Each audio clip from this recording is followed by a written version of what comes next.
Good morning, Moev Abotai. B'ezras Hashem Mincha going to be 4:55. Please be on time.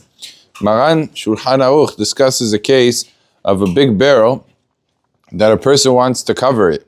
Now, that covering is very interesting because there is technically a concern of making a tent because there's something in the barrel. Let's say there's wine and he's covering it to protect the wine. So when he puts a cover on it, it could very much be a tent. It really depends on how high the level of the wine is, because a tent has to be a bare minimum, the amount of a tifach, which is about 3-4 inches.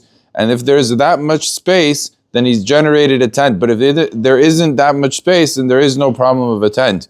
Chacham Ovadia says, let's say you have big types of utensils, big types of instruments that you store things in. Sometimes they have this in the backyard.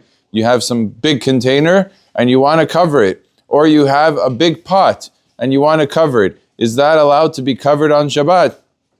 Or do we say that it's called making a tent because you're putting the roof of the item for the protection of what's inside? So it's very clear that small utensils, there's no problem because utensils don't have the appearance. It's covering. It's not called making a tent. So if I put a lid to a pot, no one's going to hold that it's going to be asur because of Asiyat oil. But in big instruments, where more resembles that like a house, like a very large instrument, a large container, like I said, the ones outside, and things like that, is there a concern of Asiyat oil? So Chacham Ovadia writes that if the lid is something that is miyuhad, is usually used, is designated to be used for that specific item, it's that specific size with that specific item, so then it is mutar and it doesn't have an appearance of Asiyat oil.